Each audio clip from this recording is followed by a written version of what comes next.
Hello and welcome to Dialogue. At the just concluded 4-day Democratic National Convention, U.S. Vice President Kamala Harris formally accepted the Democratic Party's nomination for presidential candidate and delivered her vision to Americans, promising to create an opportunity economy. What are the takeaways from her speech? How do American voters feel about the two candidates? And who has more feasible proposals in solving pressing economic issues like inflation and rising unemployment?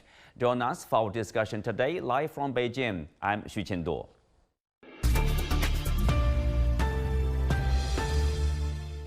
Joining me today are Adolfo Franco, attorney and Republican strategist, Brittany Lee Lewis, political analyst, and Ray Baker, adjunct professor from Towson University. So Brittany, welcome to the show. I'd like to start with you. So in her speech, Harris stressed that she'll create an opportunity economy, where everyone has a chance to compete and succeed, and also build the middle class, with a middle class tax cut. So what's your takeaway? It seems there's a strong enthusiasm. Do you think her prospect of winning the campaign against Trump is being boosted during this DNC? Absolutely. I think it's clear that there is just having Kamala Harris now be the Democratic nominee has boosted the Democratic Party in a way that we really haven't seen, I would say, arguably, since President Obama was the nominee, right? She's coalesced so many various different groups of people. And she really talked about that in a lot of her story when she talked about where she grew up in a working class family, the fact that she is the child of immigrants, and she doubled down on the idea of freedom. And I think that's really the point that her and her campaign are trying to take home: the freedom to have clean air, the freedom to love who you choose, the freedom to bodily autonomy, right? And when we think about all the various groups that are interested in supporting Harris, one of the most unlikely, but is probably going to be so key in the election, are those Republicans that are moving over, that are picking country over party. And the reason why they're doing that is because they believe that Donald Trump is such a curse and a stain, a potential authoritarian to take over this country, that he is going to ultimately change democracy as we know it. So I think she stands a great chance, and I think the DNC really helps seal the deal and spread her message to the American public. Adolfo, if looking at the DNC, as probably a Republican supporter, for example, how do they see, this strong enthusiasm and also the solidarity, with different groups expressing their support for Harris? Well, I don't know who's expressing support, since this person has never confronted the American people or set her positions before the American people. She was never in any primary. She's never been elected by anybody, even the Democrats, until this switch. These were all Biden nominations. So talk about authoritarianism. This is the first time in our history that we've had a presidential candidate placed before the American people who has not been selected by the Democratic Party during the primary process. So much for authoritarianism. The so-called authoritarian president, Trump, was president for 4 years. I didn't see much authoritarianism, and most Americans, the vast majority, of course, saw the same thing. This is, in the cosmetic world, there's something called a makeover. This is a complete makeover by the press for the last 27 days. This woman was less popular than the unpopular President Biden. But here are the facts. A lot of freedom and other than abortion, what freedoms are they talking about? Her proposals that she's putting forward, and we'll talk about, will increase taxes. We'll talk about it a little later in the program on this. But this idea of running on joy and love reminds me of the riots in Seattle, where it was a summer of love when they were rioting. This woman has been part of this administration for the last 4 years. What about all the great opportunity economy and so forth? What have they been doing for 4 years other than having record inflation in our country, having a border that's out of control, having runaway crime? This is the incumbent. So she should be running on the record. I heard nothing about the Harris-Biden record. They're running away from it. So this is a nice propaganda and a nice commercial.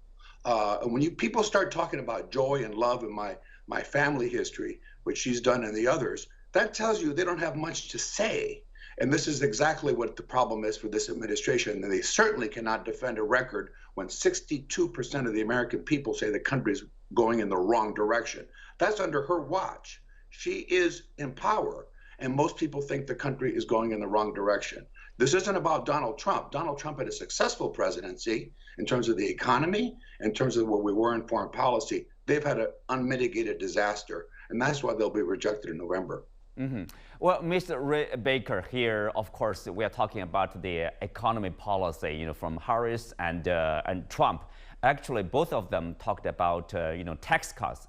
It seems like for different groups. So Harris criticized Donald Trump, saying, he fights for himself and his basically rich friends, billionaire friends. Is that the case?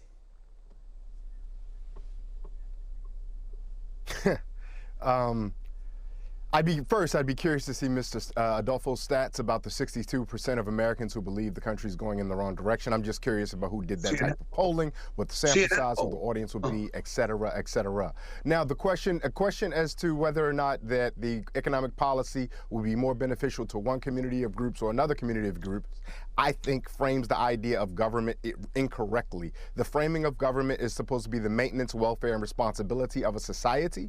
However, the framing of who tax breaks will benefit is a market answer. We cannot apply market answers to humane crises. What we're having right now in the United States around people feeling as though their money is not stretching as far as it once did, when we have people who are being being employed but not gainfully employed, feeling as though they're underemployed despite our employment numbers maintaining respectable levels, suggests to us that we're trying to apply market solutions to humane challenges. And so long as we do that, we'll constantly be in conflict. So when Ms. Harris suggests that she will offer a middle-class tax cut, she offers no way as to how we want to pay for such tax cut.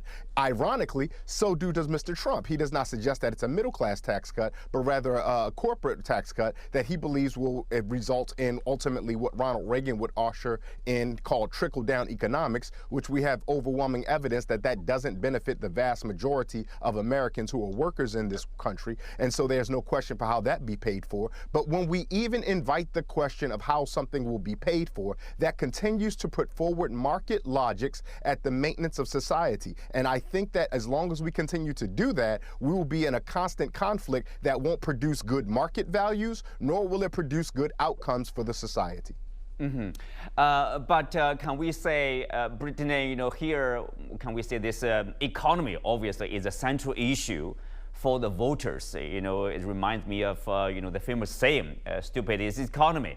So for this year's campaign, again, the economy is at the center. It's really about which candidate that can offer a viable solution to the economic problems, or whether they are real or not. It's really about how people feel about the economy, feel about their life, right? Yeah, absolutely. And I think this idea that, the whole entire campaign is about love and about people, first off, that's what politics should be, right? The personal is political. And I think to speak to the comment made earlier, which is really just this idea that trickle-down economics doesn't work. At the end of the day, a billionaire, right? Someone who has amassed tons of money, they are not invested in helping the poor and working class. It is not lost on us that more than 65% of Americans are living paycheck to paycheck, right? And we watched, there was a study that came out that said corporate profits accounted for 53% of the 2023 inflation, right? That Trump is he is a part of that group of individuals, right? At the end of the day, the system, right, especially when we talk about market analysis, we talk about Trump's plan for the economy, that plan isn't going to help the average working class individual. That plan is for big business. And at the end of the day, big business is tied to shareholder profit, not the average American working day to day that can barely put groceries on the table. Mm-hmm. Well, Brittany, you are talking about the inflation, right? I mean, the inflation is actually coming down, 2.9%, but still, people feel, the cost of living, it's like a crisis. People say, you pay more, it's under pressure for the daily consumption. But still remember, Harris is the vice president, she has been there for the past 4 years. So is that a burden, or is that, now she offers solution to deal with that problem? What's the balance here?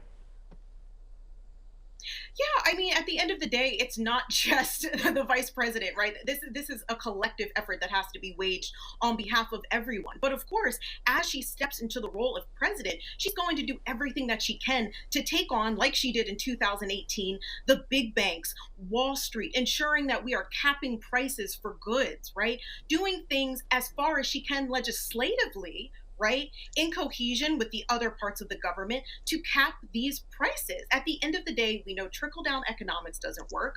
And we know that unless there are safeguards put in place, the market, right, is always going to benefit the rich. So Ray Baker here, the proposal from Kamala Harris, including like a housing assistance and also probably, measures to stop price gouging. There are some criticism, I would say, against such a proposal. People say, oh, probably her government will try to control the economy or the market. What's your response to that? Yeah, I think it was very interesting that Vice President Harris spoke a lot about freedom. And to Adolfo's point, the question of freedom seems largely about the autonomy of women to make decisions for their bodies, which absolutely should be one of those such freedoms. But if we apply the same logics of freedom to the housing market, then those real estate investors, those developers, those who are benefiting from the excessive prices of the American housing market would make the argument, and I would argue logically they are correct, that there is infringing upon freedom when you cap prices. You're infringing upon freedom when the weight of government comes down to, as Brittany suggests, control those prices. Now, to do that, infringing upon freedom serves in the welfare and the betterment of the vast majority of Americans, which invites all of us to engage with the conflict or the contradictions of how does freedom and how does equality and or equity live in the same house. And the tenets of Western democracy are freedom, equality, and national sovereignty. So how do those things all reconcile themselves? If we're talking about economic freedom, then we have to remember exactly what Brittany just told our audience, which is that economic freedom, the market, will tend to skew toward those who have the best leverage and pressure, which will undoubtedly be those with the greatest capital and resource. However, as the market is doing that in the United States right now, millions upon millions of Americans are struggling with housing costs. So the ideas and policy solutions that Vice President Harris have offered are public-private partnerships where she seeks to use the public weight of the office to leverage that against incentivizing private actors to now make housing costs more affordable. But if housing costs are more affordable, that would then be less profitable. That seems to work contradictory to the logics of the market. So we have to make decisions here. Are we for the freedoms of the market, which would threaten the welfare of the vast majority of Americans, or are we willing to be honest about some ways that government has to have some control to take care of and serve the benefit of the people that have elected that government? Well, Adolfo, obviously, both candidates offered their solution to the inflation challenge here. Do you think there's a point in, say, assistance in housing and also probably some sort of role by the government in taking down the prices here? Well, a couple of things. First, to be clear here, inflation under this administration, under Harris, has record, you said they were lower. The prices soared to 40-year highs, and now inflation, which continues to be a problem, is already compounding over the highest prices this administration has ever reached in the last 40 years. Secondly, when you asked about, my colleague asked about where the country and the people think is going in the wrong direction, 62%, that's a CNN poll, not exactly a right-wing poll from yesterday, if you want to check it. In terms of this price capping and so forth, this is price controls. This is government manipulation of the market. This is socialism. And this has not worked in our country. And it was tried last time in 1971 by President Nixon, a catastrophic effect in the 1970s inflation. Now, the Washington Post, which is a very liberal newspaper in this country, and the New York Times, arguably the most liberal, have ridiculed her economic plans correctly. This is on the left as gimmicks and not workable.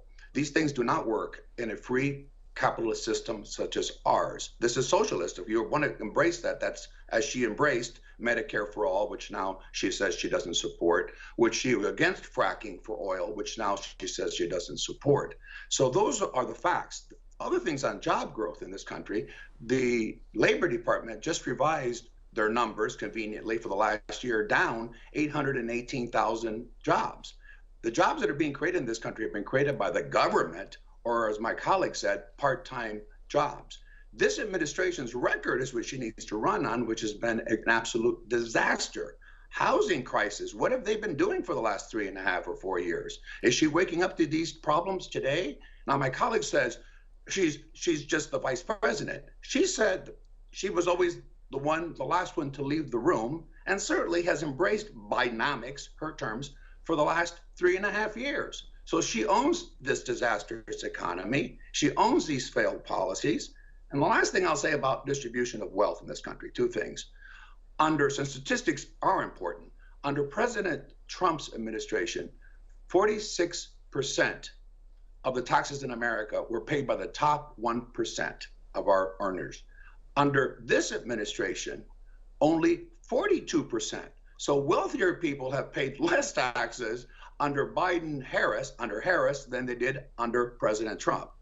Lastly, every single American will have a tax increase if this woman is elected. Why? Because she has vowed to end the tax cuts that President Trump enacted.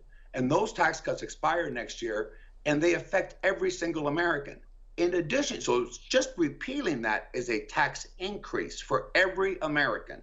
Secondly, she has proposed taxing unrealized capital gains on investments. So any American, whether they earn $20,000 or $50,000, and they have a 401k, a savings account in our country, they will be taxed on unrealized gains. What that means for the viewers is this: they will be taxed real dollars on things that are on paper. And if they lose value the next year, they've still paid the tax. This is cruel, and this is government manipulation. If you want government control of the economy through all these words that were used about housing and this, if you want the government directing the economy, if you want government trying to control prices, which is impossible in a free society, and as we've tried 50 years ago, then this is your candidate.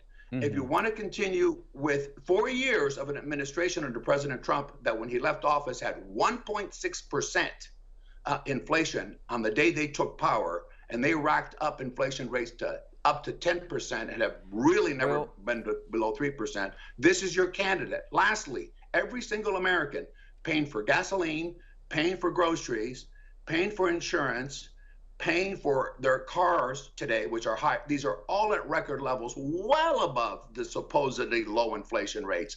That's why the majority of people believe the country is going in the wrong direction. Well, Adolfo, of course, there's talk of, if there's a second term President Trump, he will make this tax break permanent. But then, as Harris said, that will create an additional $5 trillion to national debt.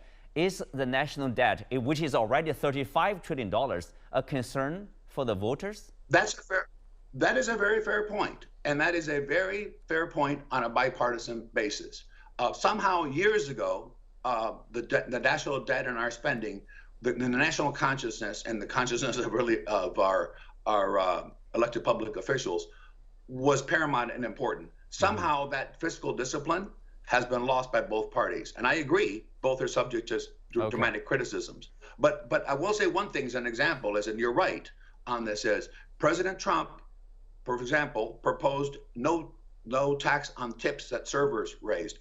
Initially criticized and ridiculed by the left, now she embraces the same policies. So I think, when President Trump put forward proposals that are concrete, they're attacked until they're embraced by the left. But to your point, the national debt and spending, the only way to do that is to reduce spending, not raise taxes, because raising taxes hurts every single American. So-called corporate taxes, they'll just be passed up. This woman is proposing increasing the corporate tax from 21% to 28%. That means every single American will pay more as these costs are passed on to consumers. Well, of course, this is not policy yet. We are talking about the proposals here. Mr. Ray Baker, And Harris said that imposing, there's a proposal from Trump imposing steep tariffs on imports. She calls that as a national sales tax on everyday goods at Americans. Do you think, if there's a Harris government, do you think she will remove all those tariffs on imported goods, in particular, a lot of them from China?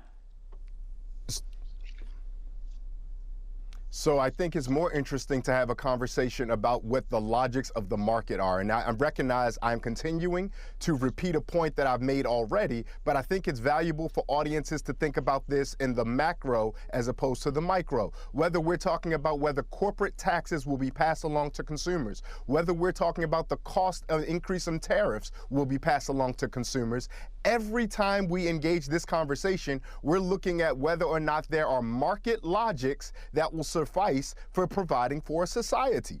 If that is the society we want, the society where we are submitting to the market, which my colleague correctly suggested that the United States is a capitalist country, which I would push back to argue that it is a capitalist country in crisis because it often interferes in the logics of the market. We had a colleague who continually referenced 1971. I would point to the 1940s and the New Deal and some of the government interventions that then created the United States as relative, if not one of two, the standalone superpower in the course of the modern world. Though that involved a great deal of government intervention in ways that would be haphazardly referred to as socialism right now. So when you ask specifically your question about the tariffs and whether or not that would be useful or how that would affect the American consumer, so long as the American consumer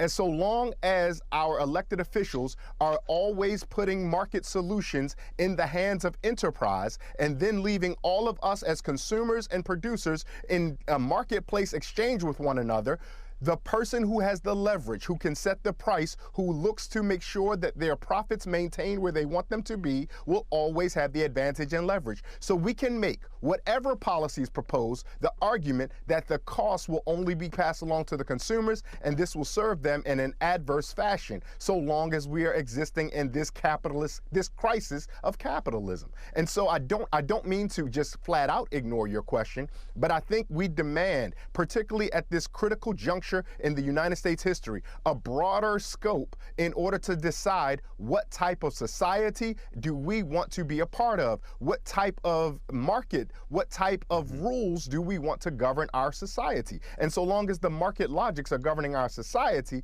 we're going to continue to see that over and over. Lastly, I appreciate the time to go on this. We're hearing a lot about inflation, but we've also seen reports that there have been businesses and corporations that have seen the COVID pandemic and the excess and the need for inflation over the course of the last 4 years that have increased and in practice price gouging in ways that are inconsistent with even the logic of capitalism and markets. Why? Because the opportunity for profit is there. And how do you disincentivize a company premised on making money from making money? So long as we are committed to these market logics, then we're going to be a society that is a capitalist but in crisis because we continue to intervene, as we say, in search of or in need to defend our citizens, to provide protections and help, but those protections and help aren't adequate because they violate all the rules of market capitalism. Well, there's a lot to explore in that respect. Let's move on. Brittany here, Harris said, basically criticized Donald Trump as an unserious man. Having him for a second term is extremely serious. It seems like, Trump is another focus, basically, for different groups, different probably people, supporting the Democrat side, the candidate. They are all somehow united in the fight against Trump or preventing Trump from the return to the White House. And now you can have basically on average the national polls have Harris ahead of Trump, about 3 points there. Do you think such enthusiasm will sustain? Is it temporary? Will it go in the next 3 months? Yeah, I think the enthusiasm is going to sustain itself. I think the reality that, the last two Republican presidents do not stand behind Donald Trump. First and foremost, I think that signals everything that we need to know about who this man is and what he represents. I think the simple fact that you have all of these Republicans, and I mean, these are big name Republicans, right, who are coming out and saying we are anti-Trump, calling on their fellow Republicans to do the right thing. They literally said at the DMC, several of the Republicans that were there, they said, we are begging you to put country over party, because they see Donald Trump as a threat to democracy as we know it. They've said, we don't agree with all of Kamala Harris's policies, but we do believe in the idea that we should have freedom here, right? As advanced, as brought forth by the forefathers of the United States. And it's very clear, Donald Trump, you want to talk about authoritarianism, he has repeatedly put forth fascist language, right? He has repeatedly tried to talk about ripping away autonomy, using the various aspects of the US government for his own needs, right? At the end of the day, it's evident that Donald Trump doesn't care about the average American, right? He cares about lining his own pockets and helping his other billionaire friends. That is incredibly evident. He doesn't care about democracy, people having the opportunity to choose. He literally, if you just think about what fascism is, all of his policies and his ideologies are directly tied to the very notion of fascism. So I think it's very clear, and I think the simple fact that so many conservatives are getting behind Harris, that she is going to ultimately become the next president of the United States. Well, Alfredo, what do you say about this, Republicans, activists, including former officials from the Trump administration, stand behind Harris, basically saying no to Trump for the second term? I don't see any conservatives lining up with with Vice President Harris. I could tell you Congresswoman Tulsi Gabbard, who ran for president and is a Democrat, is supporting President Trump. I can tell you that Robert Kennedy Jr., the Kennedy family, is going to endorse President Trump today. These are never Trumpers. These are really Republicans in name owner. I hope this rhetoric, this hot rhetoric, continues, because the facts are still the facts. And here, just very quickly on this, is you still have we didn't talk about this, 10 million illegals coming across the border. That's the number one and number two issue in most of the swing states and throughout the country. Inflation is still the number one concern for most Americans. That's what they're going to be deciding this election on. Price gouging, grocery stores, which people face, the grocery store margin today is 1.6% profit at one of the historical lows. If this was so much price gouging, if there were so many problems in America, where was this woman and President Biden for the last 4 years? That's the question to be asked here. So when you look at this in its totality, you have to run on a failed record. You're not, my due respect to Brittany, people experienced Donald Trump for 4 years. You can use this hot rhetoric and so forth. They don't think he's a fascist. They didn't see the country fall apart. They just saw peace abroad, prosperity at home, and a future that was very, very bright until the COVID crisis affected our country. The last thing I'll say about tariffs, which affects our Chinese friends, and China's the following. I did not see President Biden lift the Trump tariffs. Biden-Harris criticized those tariffs, and those tariffs remained in full, complete force during the Harris-Biden administration. This is, again, the hypocrisy of this woman. Well, on that note, we come to the end of today's show. Many thanks to our guests. You can also watch us on the CGTN app on YouTube. I'm Xu Qinduo. Thanks for being with us. See you next time.